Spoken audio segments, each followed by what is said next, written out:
number of photos of adult bald eagles versus the number of photos of immature bald eagles. And what you see is the norm. Ask yourself why. Thank you, Paul. The final speaker, and you know, I'm going to go out of order here. Paul and one of the photographers are going to need to scoot out to a previously scheduled board meeting. The board group was kind enough to allow for a slight delay so that two of the board members could be here today. But I just wanted to take a moment before we call up Patrick Herron, who is in the back, just to recognize each of the photographers that are here today that have at least one photo on display. If each of you would just, I'll read your name out if you just stand up or give us away. Jim Renault in the back. Linda Thompson. Always working the camera, John Harrison. On his way out, Brian Rusnicka in the back. Far right, Diane Gaskill, K-I-L-L. Mark Rosenstein is not here. He is in some far corner of the globe on a remote island on some kind of an underwater photo exhibit. Ram Subramanian. Sherry Leffert. Ken Stanford. And last, Dave Williams, who sends his best, but he was not able to be here today. So thank you all. And Craig Gibson. Great. Our next speaker, our last speaker, is Patrick Herron. Patrick is the current executive director for the Mystic River Watershed Association. He has initiated many new programs during his tenure at the association.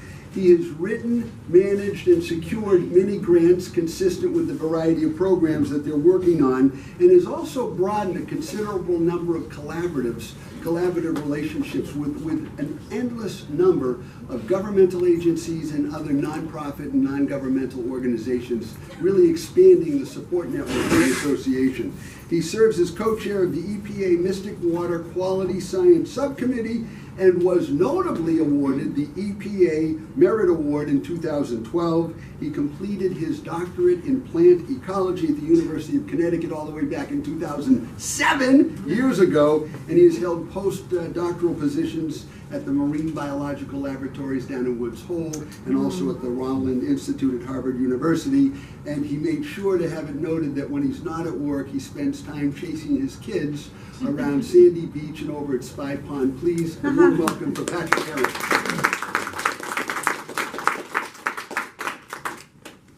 Well, thank you, Craig, and I'll reiterate my gratitude to Hunts. It's a very generous gesture to welcome us, and thank you all to the photographers for committing your photographs and contributing them to the Mystic River Watershed Association. And I can't help but call out Ram, having contributed dozens of photographs to the work of the Mystic River Watershed Association for years. So I'm really grateful.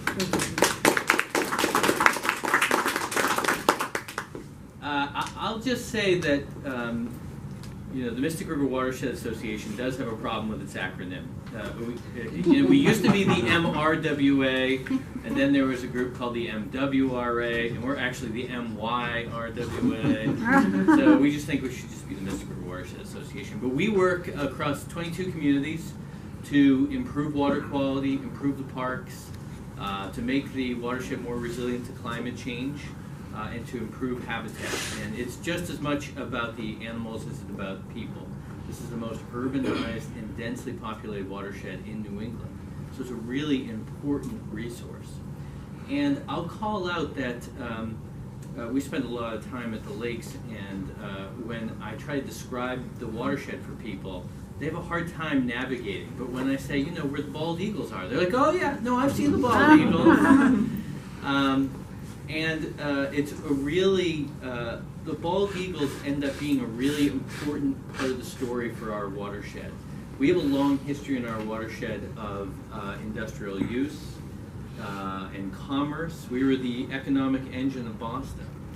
And it's really critical for us that we change the narrative of the Mystic River watershed so that people value it in a different way.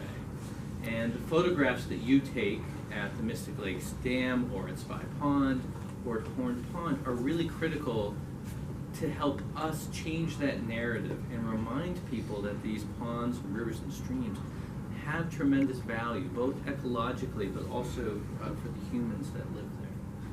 So I'm really great. I want to reiterate my gratitude for all of your work in documenting this, and I know this is a real passion project for each of you.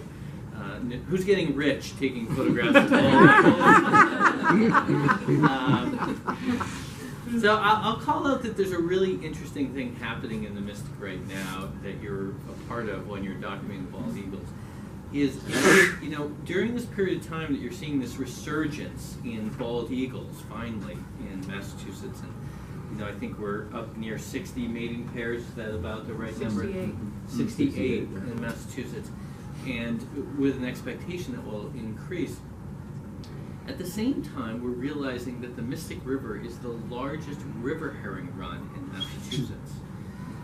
And that's a really surprising thing to share with people, that of all of the watersheds in New England, more fish are swimming up from the ocean to spawn in Upper Mystic Lake than anywhere else in Massachusetts. So it's about 630,000 river herring at the least, because I've got some quibbles with the model they're using. It's much more, but at least 630,000 river herring are going up and spawning in Upper Mystic Lake. And those adult spawners are literally creating billions of juvenile fish that are eaten by the local fish and then head out back to the ocean what survive. And so you have this really interesting experiment where the bald eagle population is starting to zero in on the Mystic Lakes, while you have this population of really good food for eagles, river herring, skyrocketing up. And so that narrative that we have here about the river herring being resurgent and the eagles being resurgent is a really interesting biological story happening at the Mystic Lakes, and one that's made possible because we're able to get the fish through that fish ladder for the first time in, you know, since the 1880s. So there's a lot going on there, and you're really playing an important role in documenting that. So I'm incredibly grateful for your work, for the donation of the proceeds, and Craig, for your efforts in organizing this. I saw your photographs in there, not too shabby. So, well, I'll be really curious, and I'm not sure if anybody can answer this, and I missed the first part of this. I was standing over in the exhibition. I'll be very curious to know where is the nearest mating pairs to the Mystic Lakes, and what are the prospects that we'll get a mating pair very near or at the Mystic Lakes. So if anybody can answer that, that'd be grateful. It's about 5 miles away from the Mystic Lakes, and it's, I think that there's every reason to expect another breeding pair in the area. As to whether it would be on the Mystic Lakes is a question. Okay. The reservoirs up at in the Winchester reservoirs in the Fells would be a more ideal location, which is what, 2 miles away. So it's very encouraging. Okay. And what about osprey? If an osprey platform was installed at the Mystic Lakes, how would the osprey would an osprey take to the Mystic Lakes, and how would an osprey and those bald eagles interact? Well, mercifully, they are more likely to show up in different seasons. Bald eagles, as far as fishing goes, are much more common in the winter. It's not common at all to see them in the summer, whereas osprey are summer phenomena. But they would not like each other. They don't like each other at all. And do you think the Mystic Lakes, if the platform was put out there, would have a chance of getting an osprey? Chance, yeah. They ospreys have been extraordinarily adaptive. They are, I don't know what the nearest nesting pair is, but they've taken to all sorts of crazy things. They take to microwave towers. They take to, they love microwave towers. Just love microwave towers. Well, thank you again.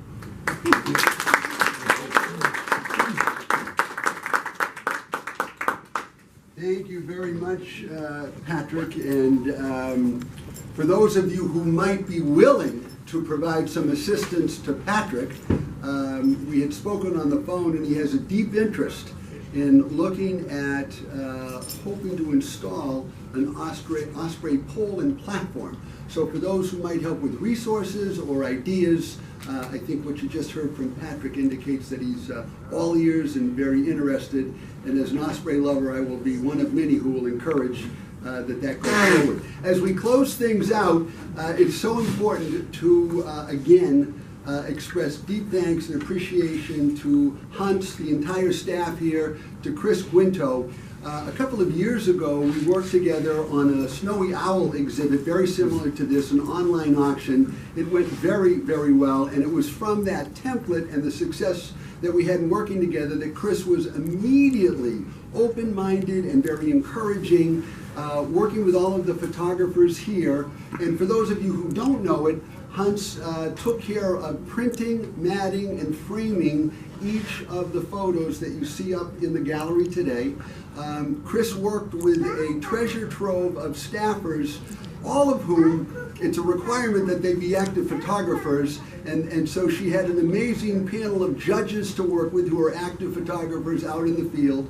Hunts corporately has offered up 3 prizes to the top 3 winners, and Chris will come up in just a second to do that.